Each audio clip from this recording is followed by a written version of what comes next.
साथियों, आप सभी का इस प्लेटफॉर्म पर स्वागत है।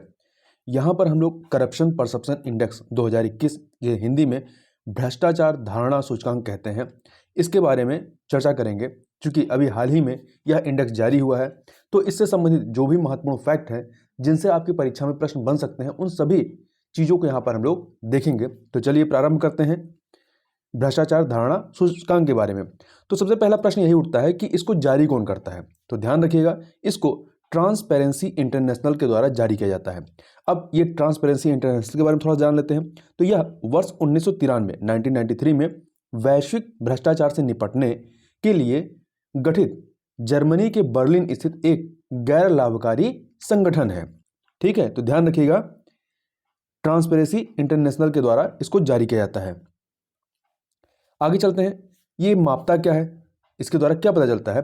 तो यह वर्तमान में चूंकि 180 देशों को रैंकिंग दी गई है, तो 180 देशों और क्षेत्रों को सार्वजनिक क्षेत्रों के भ्रष्टाचार के उनके कथित स्तरों के आधार पर 0 से लेकर के 100 के पैमाने पर यह रैंकिंग देता है। अब इसको थोड़ा सा समझ लें, तो ये जो स्केल होती है उसमें एक तरफ आपका 0 होता है, दूसरी तरफ 100 होता है। ये स्कोर होता है 0 स्कोर और 100 स्कोर। यदि 0 स्कोर आता है तो मतलब वहां पे अत्यधिक भ्रष्टाचार है। यदि 100 स्कोर आता है मतलब वो पूरी तरीके से भ्रष्टाचार रहित है, बहुत ही स्वच्छ या वेरी क्लीन है, मतलब वहां पे करप्शन है ही नहीं।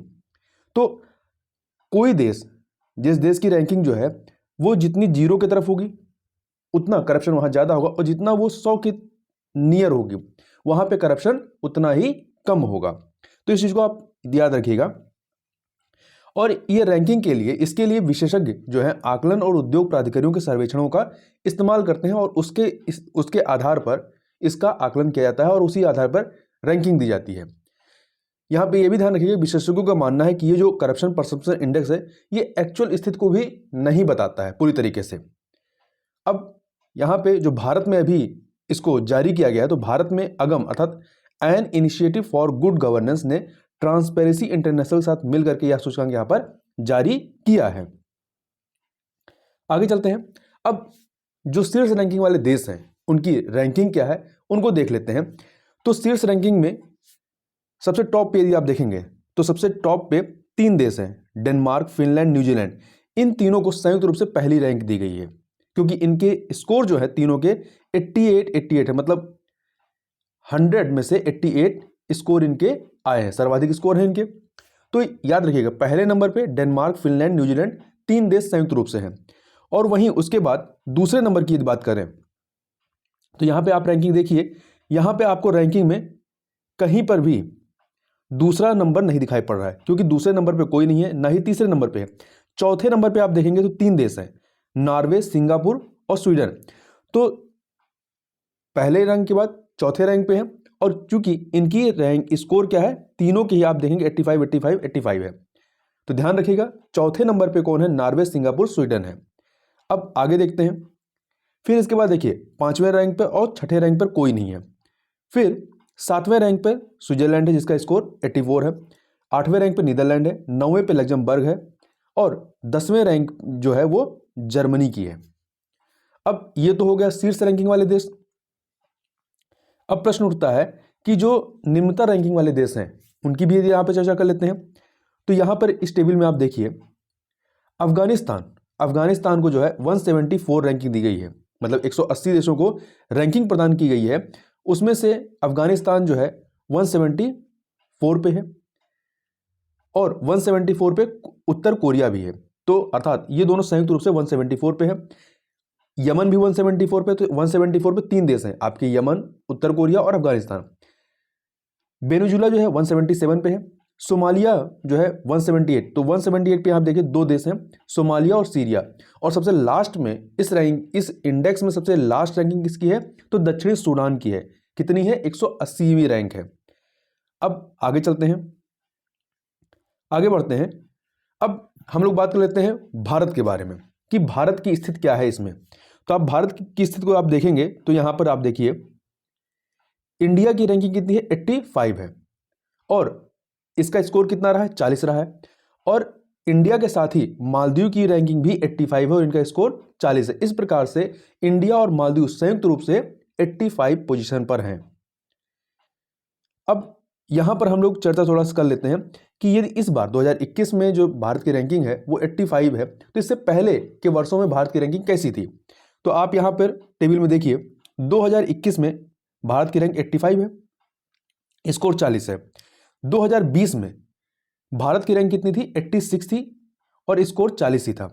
तो इस प्रकार से आप देखें तो 2020 के कंपेयर में 2021 में भारत की रैंक में एक स्थान का उछाल हुआ है, मतलब एक स्थान भारत ने गेन किया है। तो यह कह सकते हैं कि भारत की रैंकिंग में एक स्थान की बढ़ोतरी हुई है।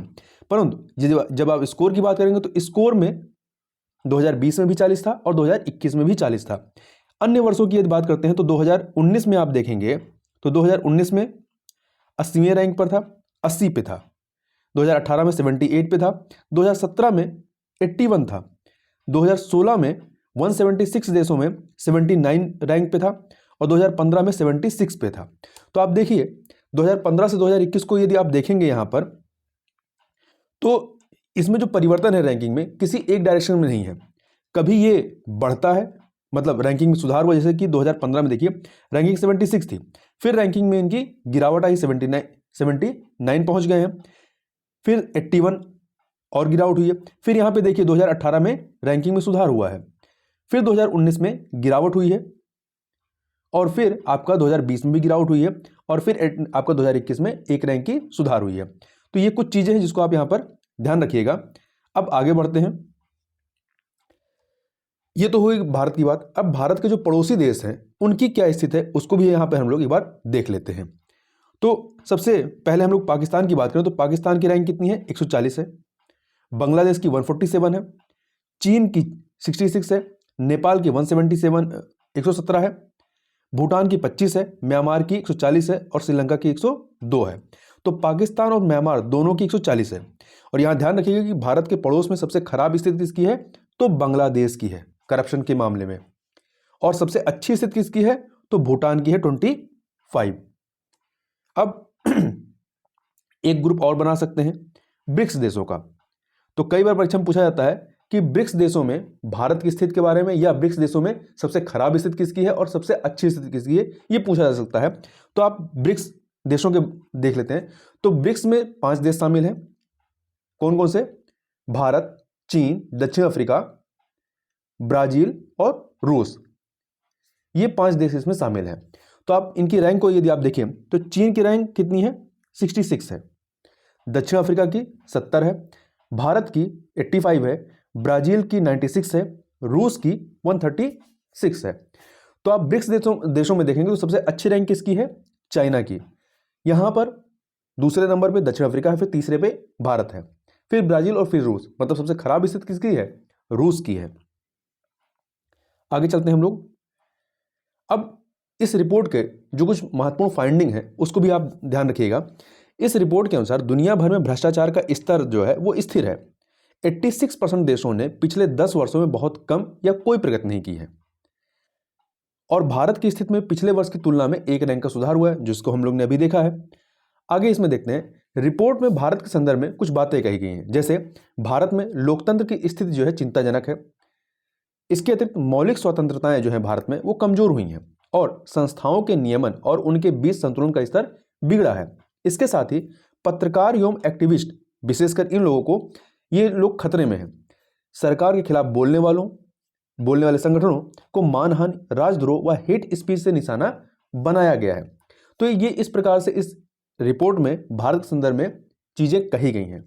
तो ये जो जिन चीजों पे इंगित किया गया है, इन समस्याओं को हमें इनका समाधान ढूंढने की आवश्यकता है।